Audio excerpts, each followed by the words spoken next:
So, Jai Bhim, everyone, and I'm very happy that all of you have joined us today. And while I know that we're going through some really tough times, I hope your families and you are all safe. And I hope that we come out of this soon. So, yeah, I think we should just get started. So, I want to, today I'll be talking about children's books and resistance. And I think that since casteism and racism and class don't wait for us to become adults, we also need to start early. And like, for example, I remember as a child being asked questions about my caste, being asked questions about who my parents are, where we come from, and being singled out by teachers for being different. You start to realize that you need a safe space. And I was privileged enough to be exposed to some really beautiful children's books. And those books became a safe space for me, that where I felt like for the first time that there is somewhere that I belong, and that there are other people like me also. And I think that as artists, it's a special responsibility we have to create pieces where other children can also have this safe space and find themselves in these media. So I'm going to start with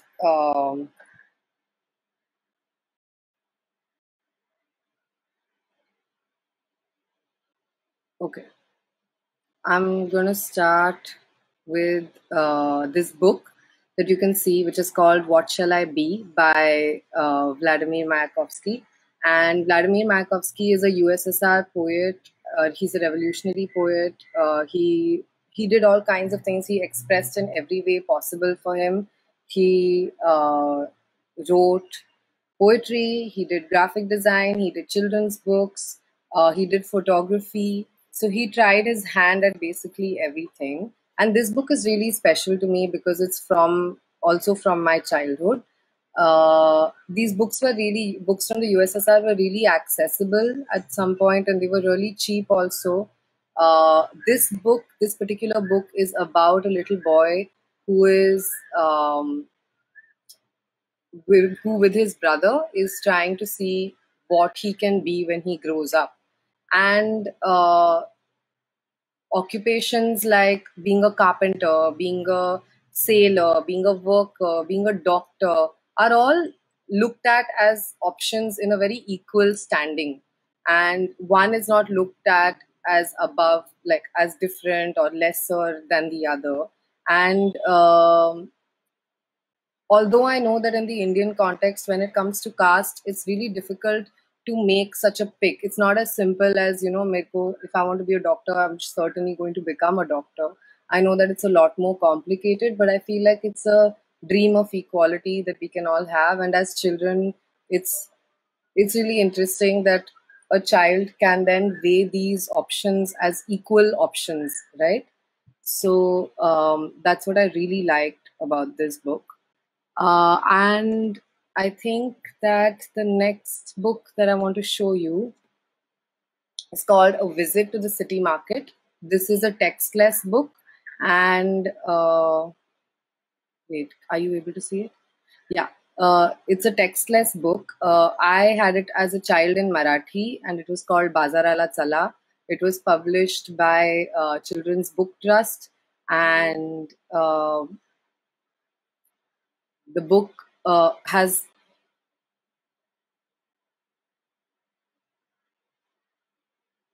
no text. It is just visuals. And this is not like some revolutionary or very political book or anything. It's a very simple book where these two children are going to the market with their mother. But the reason why I think that it's part of resistance in some sense is that most children books are all about or at least when I was a kid, most storybooks were about fairy tale and mythology and fair skinned people. So it was nice to see as a child a storybook that was showing people I see on a daily basis, right? showing a fisherwoman, an entire page just dedicated to the fisherwoman, an entire page dedicated to the butcher, to the kasai. So it was a really nice representation of everyday life. And children tend to pick up on these observations. They then tend to observe people. Like, I remember after reading this book and spending hours on this book, I remember when I would go to the market with my mother, I would also start observing certain things, right?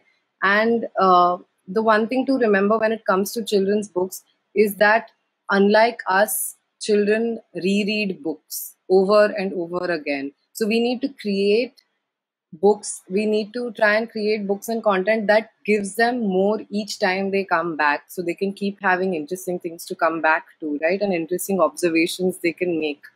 So that is A Visit to the City Market. Then the next thing that I want to talk about is a much more recent book. It's called Julian is a Mermaid. Julian is a Mermaid is a storybook about a little black boy who is very different. He wants to dress differently. His identity is different. He doesn't specifically see himself as a little boy. And I think that in the entire book they never mention drag, they never mention anything about clothes or gender. They just talk about as him wanting to be a mermaid. And mermaid is something that usually people will associate with a girl, but Julian looks like a boy. And it's a really interesting representation of this, exploration of identity.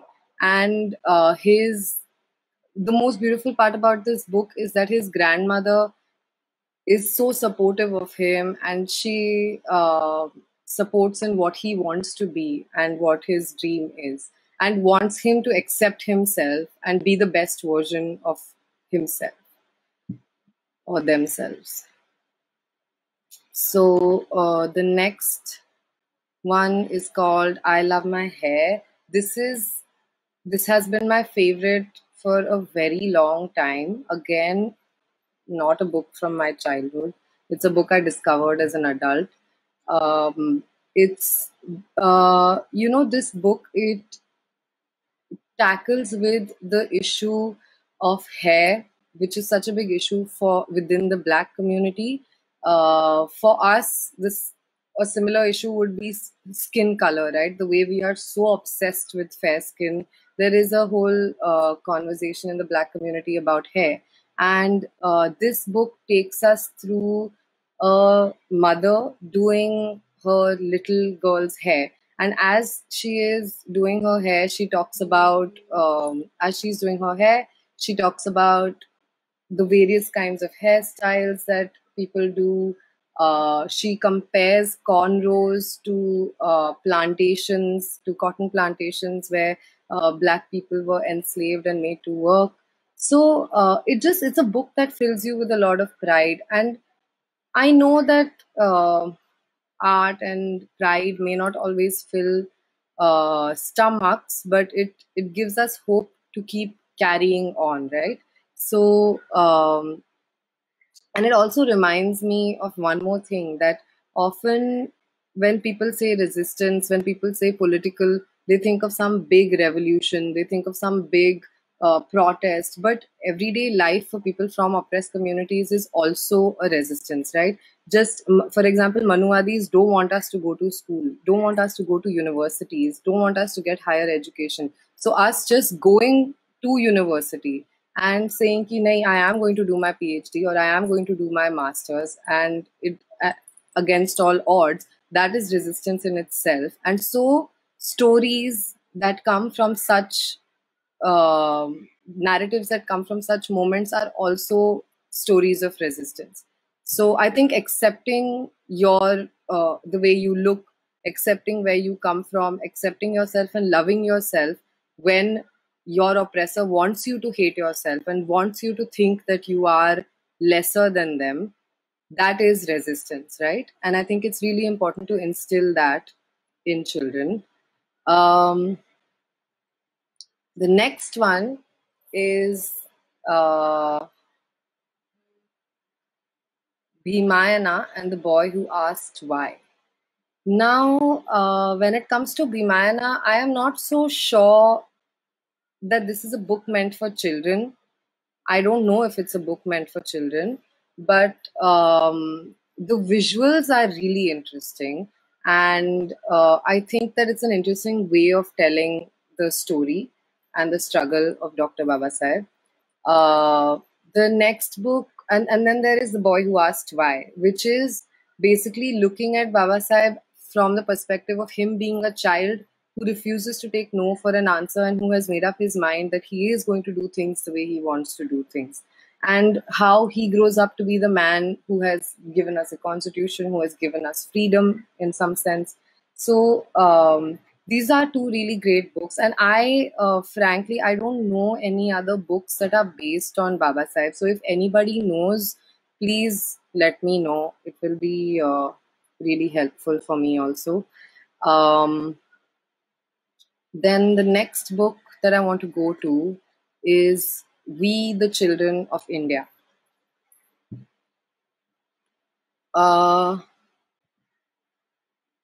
We the Children of India is a breakdown of the preamble. Now, the format of this book is still very textbook like. The text is also a little textbook like. The visuals are also a little textbook like. But there aren't many books like this, right? And I think that this book, while it's great to give to a child, I think that it's meant for older children. And I think that as artists, we should challenge ourselves and make something for an even younger audience and break down and simplify these concepts that are in the preamble even more, right? Because these apply to our lives from day one. So I think it's important that as artists, we take on the challenge of simplifying things even more, of making things more abstract and making things simpler for children. So and actually this is a perfectly nice book, but I think I would suggest it for an older audience, frankly speaking. Um, this next book I am super excited about. It's called Life Doesn't Frighten Me. It has been written by Maya Angelou and has been painted by Jean-Michel Basquiat. And it's such a masterpiece, this book. I can't even believe that this book exists. This So this book again takes me back to, this book is about courage, it's about strength, and the illustrations, or the rather paintings, are really striking. And they are not anything like what we see in usual children's books. And I think it's good that we make such visuals for children. We have to challenge ourselves to see them, beyond just to see illustrations that are beyond being cute or beyond being, the children with red cheeks and cute fat faces. I think that we should experiment with darker themes in terms of visuals, experiment with more abstract visuals, because children are capable of dealing with that. And I it's just reminding me of an example where once I had made this illustration in a book where I had a small illustration where two children were fighting, and I was asked by the editor to remove that visual, and because they said that they did not want to show children, because they said that they didn't want to show children fighting, right? And I think that that's ridiculous, because children are going to fight and squabble and argue whether or not I draw it, right? They're going to continue to do it. So we might as well represent it in the truest form, might as well make a productive narrative out of this thing that actually happens in everyday life, and not be so afraid of what we can and not show children, because I think children are capable of dealing with a lot more.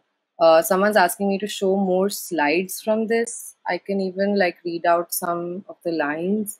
It says, life doesn't frighten me at all. Big ghosts in a cloud don't frighten me at all. See, again, the visual here is, this is not something you would expect to see in a children's book.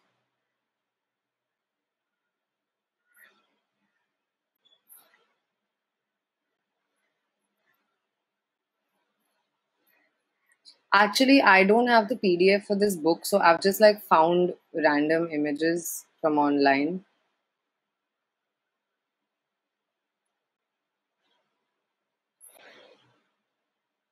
I go boo, make them shoo, I make fun, way they run. I won't cry, so they fly. I just smile, they go wild. Life doesn't frighten me at all.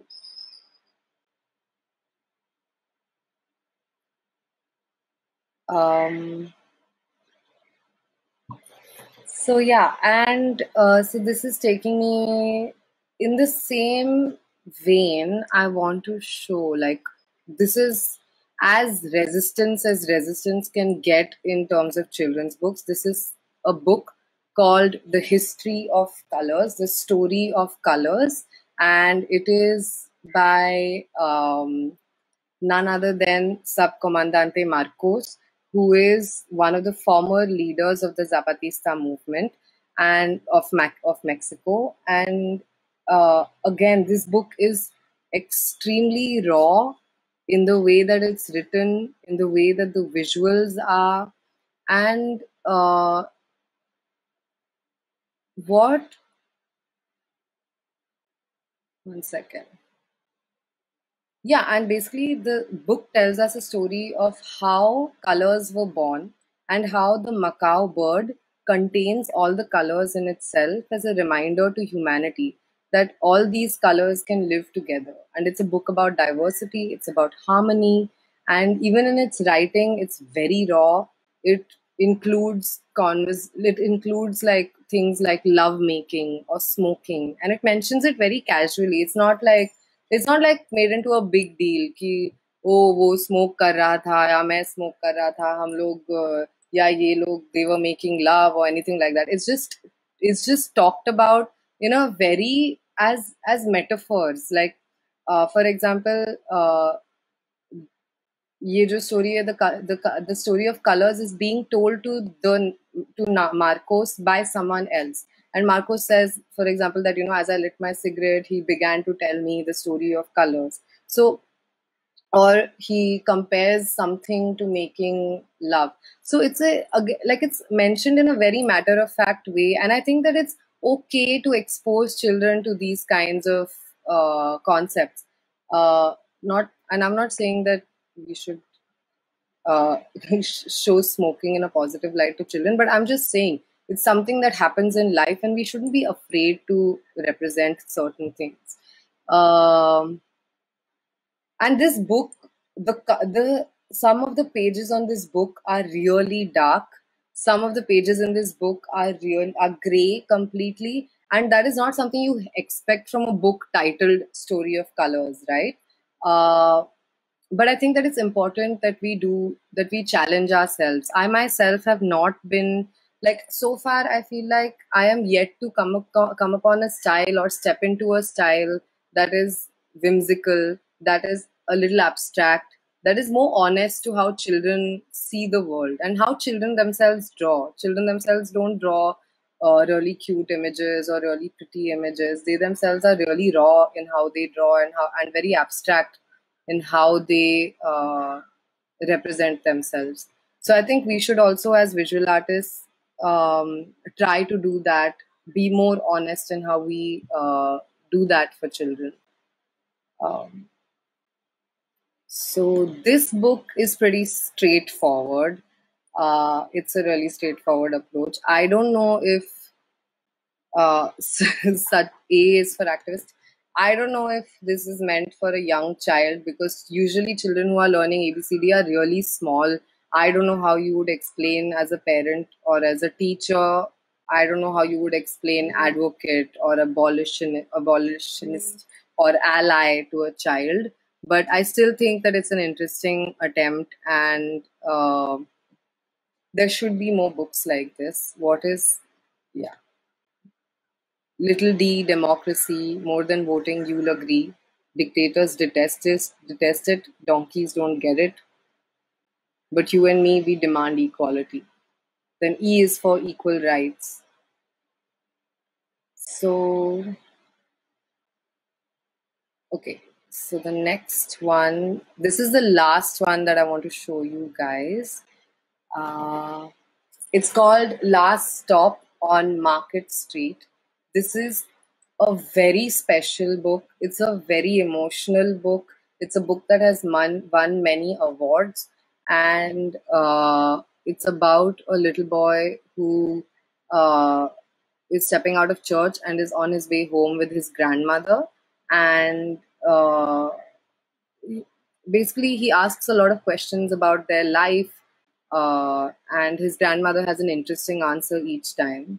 So he ducked under his nana's umbrella, saying, "How come we gotta wait for the bus in all this wet? Trees get thirsty too," his nana told him. "Don't you see that big one drinking through a straw?" CJ looked for a long time but never saw a straw. From the bus stop, he watched water pool on flower petals, watched rain patter against the windscreen of a nearby car. His friend Colby climbed in, gave CJ a wave, and drove off with his dad. "Nana, how come we don't get a car?" "Boy, what do we need a car for? We got a bus that breathes fire, and old Mr. Dennis who always has a trick for you." The bus creaked to a stop, and in front of them it sighed and sagged, and the doors swung open. Again, I think that the kind of perspective, the kind of colors, the way, the treatment also of the visuals in this book is very childlike, and it's very vibrant. And I think that I think especially when you're making things for children, it's a mistake that I have also made often, where you try to chase perfection, you try to chase perfect images, and you don't need to do that. You can be more playful, you can be more experimental with material. And that actually, while I'm saying you can do it, I'm actually saying it to myself also, because it's something that I really want to do one of these days. uh, Want to know more about A is for activist?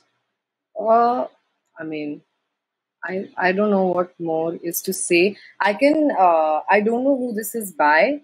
I can look for a PDF or a link or something so you guys can buy it. So something I don't.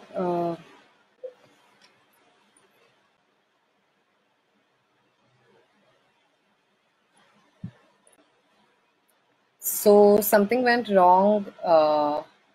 Wait. Something went wrong while we were trying to, when I was trying to switch from sharing my screen to showing my face. I had left off at speaking about, one second, I had left off speaking about, uh, what were we talking about? Huh.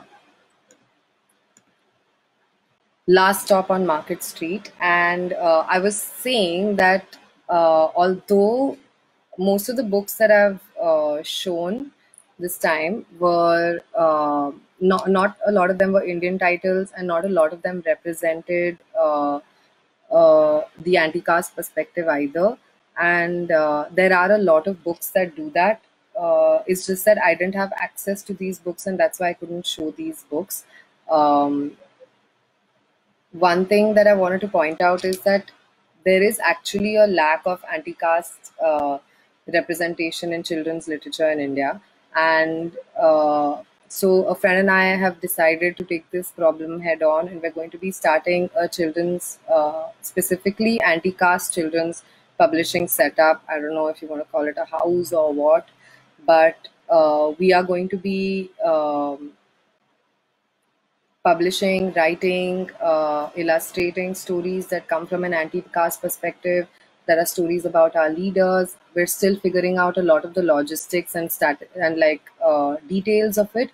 And once we figured out those details, we will announce them. And it's just really exciting because there are such amazing writers and artists in the community, and it's going to be really fun to collaborate with everyone.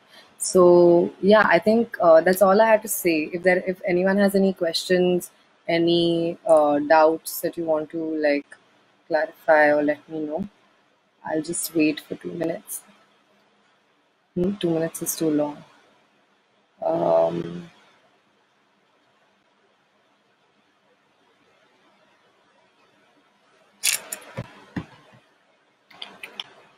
okay, there are no questions.